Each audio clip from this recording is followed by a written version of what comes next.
के लिए यूपी का बजट पेश किया गया है और यूपी के इतिहास का सबसे बड़ा बजट आपको बता दें, वित्त मंत्री सुरेश खन्ना ने यह बजट पेश किया है और 7,36,437 करोड़ 71 लाख का यह बजट पेश किया गया है। बजट में 24,000 करोड़ रुपए की नई योजनाएं, इनका भी जिक्र किया गया है। आपको सुनाते हैं कि आखिर वित्त मंत्री ने क्या कुछ कहा। 40 लाख करोड़ रुपए के से अधिक के निवेश प्रस्ताव प्राप्त हुए हैं, जिनसे 1.10 करोड़ लोगों को रोजगार मिलेगा। आज प्रदेश के उद्यमियों द्वारा लगभग 2 लाख करोड़ रुपए का निर्यात किया जा रहा है। ईज ऑफ डूइंग बिजनेस की रैंकिंग में पहले 14वें स्थान पर हुआ करता था, आज देश के दूसरे स्थान पर है। आज उत्तर प्रदेश भारत का अग्रणी विकासशील प्रदेश बन चुका है। प्रदेश के लघु एवं सीमांत कृषकों को 60 वर्ष की आयु प्राप्त करने पर पुरुष एवं महिला दोनों के लिए 3,000 रुपए की सुनिश्चित मासिक पेंशन प्रदान की जा रही है। प्रदेश में संगठित अपराध का सफाया हो चुका है और औद्योगिक क्षेत्र तीव्र गति से आगे बढ़ रहा है। प्रदेश में एमएसएमई की 96 लाख इकाइयां हैं। आज प्रदेश के उद्यमियों द्वारा लगभग 2 लाख करोड़ रुपए का निर्यात किया जा रहा है। प्रदेश में बेरोजगारी दर केवल 2.4% रह गई है। प्रदेश सरकार द्वारा सेमीकंडक्टर नीति को मंजूरी दी गई है। यह नीति प्रदेश में सेमीकंडक्टर इकाइयों की स्थापना एवं विकास का मार्ग प्रशस्त करेगी, जिससे देश और विदेश से प्रदेश में बड़े पैमाने पर निवेश प्राप्त होगा। ऐसी नीति लाने वाला उत्तर प्रदेश देश का चौथा राज्य बन गया है। तो देखिए, वित्त मंत्री के द्वारा बजट पेश किया गया है, लेकिन बजट पेश करने के बाद विपक्ष की भी प्रतिक्रिया सामने आ रही है। विपक्ष ने इस बजट को लेकर क्या कुछ कहा है, शिवपाल सिंह यादव का बयान सामने आया है, उन्होंने क्या कुछ कहा, सुनिए। हर वर्ष ये सरकार लाई है, लेकिन खर्च कर नहीं पाते हैं, वही है बजट। और पूरा का पूरी देखिए झूठ और ये अधिकारियों का बनाया हुआ बजट, जनता का कोई भला होने वाला नहीं। सब बजट में देखिए भ्रष्टाचार, इसमें कमाई होगी कुछ अधिकारियों की, कुछ लोगों की, और ये भ्रष्टाचार चरम सीमा पर इस सरकार में है।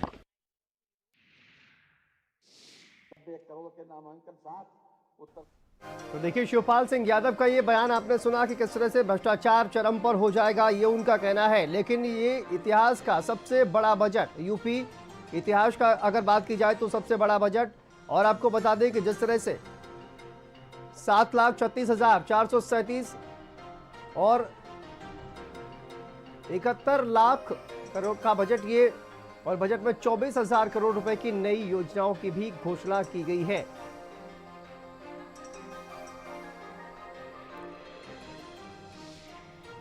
तो देखिए, सबसे बड़ा बजट पेश किया गया है। दानिश हमारे सहयोगी जुड़ गए हैं। दानिश, किस तरह से बजट को देखा जा रहा है? देखिए, अब तक यूपी इतिहास की अगर बात की जाए तो सबसे बड़ा बजट पेश किया गया है। किस तरह की उम्मीदें लोगों को थी और इस बजट के आने के बाद लोगों का क्या रिएक्शन इस पर सामने आ रहा है? बिल्कुल, काफ़ी बड़ा बजट उत्तर प्रदेश सरकार का है और हम लोगों से ही बात करते हैं कि इस बजट से क्या मिला, क्योंकि सेंट्रल का जब बजट आया था तो उसके बाद राज्य सरकार से भी कई उम्मीदें थी लोगों की। उनसे बात करते हैं, क्या उम्मीद थी, किस तरीके का बजट को देखते हैं आज की तरह? देखिए, बजट गवर्नमेंट का अपनी जगह ठीक है, लेकिन जिस हिसाब से इंफ्रास्ट्रक्चर गवर्नमेंट बना रही है, मेडिकल की सुविधाएँ दे रही है, इसके साथ साथ गवर्नमेंट को महंगाई पर भी थोड़ा काम करना चाहिए। जो मिडिल क्लास आदमी है, अब आप आज देख लीजिए कि गैस का सिलेंडर 900 रुपये है, तो उसके लिए भी गवर्नमेंट को थोड़ा सोचना चाहिए। बाकी सब ठीक है। देखिए जी, जो भी सरकार हो, अप एंड डाउन हर सरकार में रहता है, हमें उस चीज़ से ज़्यादा कोई लेना देना नहीं है, लेकिन एटलीस्ट गवर्नमेंट को मिडिल क्लास के लिए थोड़ा बहुत ज़रूर सोचना चाहिए। उससे क्या है, मिडिल क्लास को काफ़ी राहत मिलेगी और वो भी गवर्नमेंट को सपोर्ट कर पाएगा। महिलाओं से बात कर लेते हैं, आप इधर आइएगा, इधर आ जाइए, यहाँ पर महिलाओं से बात करते हैं। क्या मिला आपको आज के बजट? कुछ भी नहीं मिला। आज के बजट में कुछ नहीं मिला। सब चीज़ महंगी है, चारों तरफ महंगाई है और किचन का तो इतना बुरा हाल है।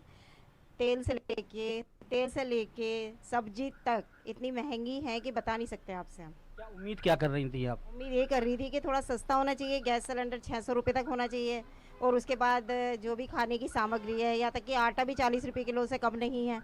क्या खाएँ, बच्चों को क्या खिलाएं, एजुकेशन के लिए भी बच्चों को क्या पढ़ाई करवाएं।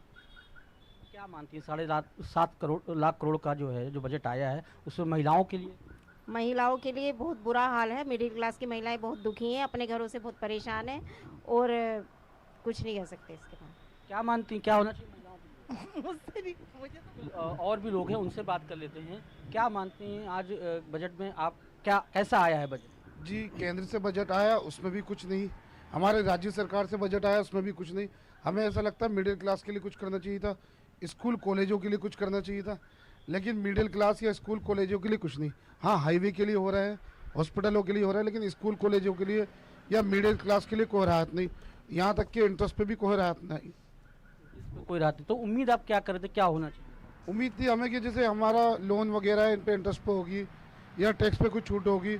हमारे किचन के सामान सारे महंगे होते जा रहे हैं, इनकम बहुत कम होती जा रही है, सरकार की तरफ से कोई लाभ नहीं, स्कूल कॉलेजों पे कुछ भी नहीं है। क्या मानते हैं इस बजट में कुछ आम आदमी के लिए? आम आदमी तो परेशान ही है जी, मेन पॉइंट ही है। बस महंगाई घटनी चाहिए, मेन पॉइंट है। और कहीं ना कहीं महंगाई एक अहम मुद्दा है और उस महंगाई को लेकर लगातार जो आम लोग हैं वो बोल रहे हैं। महिलाओं से बात करी, महिलाओं का भी यही कहना है कि कहीं ना कहीं बजट जो आया है सेंट्रल से जब आया तो उससे भी उम्मीद लगाई गई थी कि उनको जो घरेलू उत्पादन होते हैं, घरेलू जो सामान होते हैं, उसमें कहीं ना कहीं उनको कुछ रियायत मिलेगी। राज्य सरकार का जब बजट आया तो उसमें भी उनको उम्मीद थी कि हाँ यहाँ पर कुछ रियायत मिल सकती है, लेकिन कहीं ना कहीं इंफ्रास्ट्रक्चर पर काम हुआ है। साथ ही अगर हम देखें तो जगह जगह जो है कॉलेज खुलने की बात हुई है, कई जगह जो है नर्सिंग जो हॉस्पिटल्स होते हैं, इंस्टीट्यूशन होते हैं, वो खोलने की बात हुई बिल्कुल है। दानिश, लेकिन देखिए जो कहीं ना बजट कहीं लोगों का महिलाओं ये के मानना लिए है कि इंफ्रास्ट्रक्चर पर जोर दिया जा रहा है और इंफ्रास्ट्रक्चर का निर्माण जो है वो सरकार के द्वारा किया जा रहा है, लेकिन महंगाई एक वजह है। वापस आएंगे आपके पास, हमारे साथ धीरेन्द्र द्विवेदी हमारे सहयोगी जुड़ गए हैं प्रयागराज से। धीरेन्द्र, बजट के बाद लोगों की क्या प्रतिक्रिया अब निकल कर सामने आ रही है? सरकार के द्वारा देखिए एक बहुत अच्छा बजट इसको बताया जा रहा है, जाहिर है बताया भी जाएगा, लेकिन आम पब्लिक का इस पर क्या सोचना है? संगम नगरी प्रयागराज की बात की जाए तो यहाँ पर देश का सबसे बड़ा आध्यात्मिक मेला लगा हुआ है और पूरे देश से साधु संत यहाँ पर आए हैं। 2025 में महाकुंभ लगने वाला है और सबकी जो साधु संत है सबकी नजर महाकुंभ पे है। 2500 करोड़ का जो बजट इस बार कुंभ के लिए पास हुआ है, उसमें लेकर साधु संतों का क्या कहना है। हमारे साथ जूना अखाड़े के साधु संत मौजूद हैं, उनसे बात करते हैं। महाराज जी, 2025 में कुंभ है और सरकार ने बजट भी आज पास कर दिया है, क्या कहना है?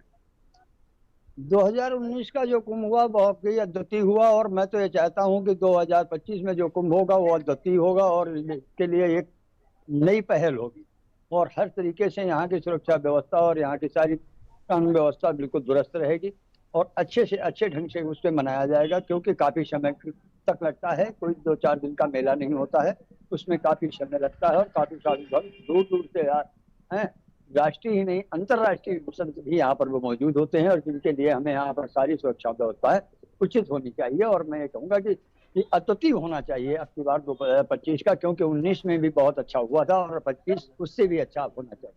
आपका क्या कहना है? आप भी आचार्य हैं, यहाँ पर रहते हैं, तो जिस तरीके से 2025 का कुंभ के लिए जो बजट है क्या कहेंगे?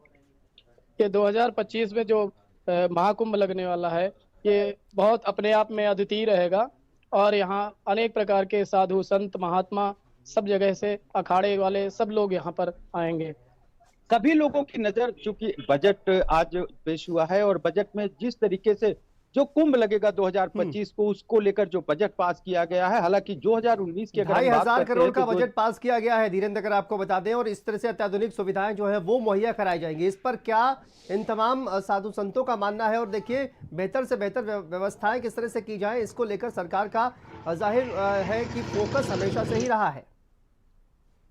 निश्चित तौर पे देखिए, जिस तरीके से इस बार जो माघ मेला हो रहा है वो कुंभ के ट्रायल के रूप में ही देखा जा रहा है। इस समय मैं माघ मेले में मौजूद हूं, आप देख सकते हैं कि जो तैयारियां हैं वो कुंभ के 2025 का जो कुंभ होगा, यानी जो माघ मेला खत्म होगा उसके बाद जो माघ लगेगा वो महाकुंभ के रूप में यहाँ पर संगम की रेती पर तंबुओं का शहर बसाया जाएगा। उसी को लेकर इस बार ट्रायल किया जा रहा है और जो सरकारी जितने भी प्रशासनिक अमला है या जो सरकार है और सीएम योगी आदित्यनाथ खुद यहाँ पर आए थे और यहाँ पर जो विकास कार्य है उसको समीक्षा बैठक की थी और कुंभ को लेकर भी जो कार्य है वो शुरू कर दिए गए थे।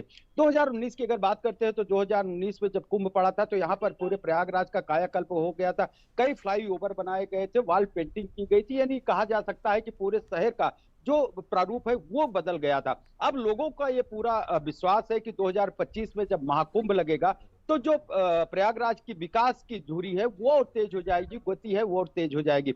हालांकि जो कुंभ को लेकर जो तैयारियां हैं वो पिछले साल से ही शुरू कर दी गई थी, कुछ कार्य भी शुरू कर दिए गए थे, फ्लाईओवर का निर्माण है, कुछ सड़कों का निर्माण है, चौड़ीकरण है जो सड़कों का है, वो कार्य शुरू कर दिए। लेकिन जिस तरीके से अब आज बजट पेश कर दिया गया है तो जो काम है, जो प्रस्तावित काम है उसमें तेजी आएगी और 7 संतों को लेकर इसमें खासी खुशी है कि जिस तरीके से 2019 का कुंभ 7 संतों ने देखा था, निर्विघ्न कुंभ संपन्न हुआ था, भव्य और दिव्य कुंभ था, अलौकिक था, तो उसको लेकर अब और ठीक है धीरेन्द्र, बहुत बहुत शुक्रिया आपका, और दानिश आपका भी बहुत बहुत शुक्रिया इस तमाम जानकारी के लिए, अपडेट के लिए। तो देखिए वित्तीय वर्ष 2024-25 के लिए लोगों की प्रतिक्रिया भी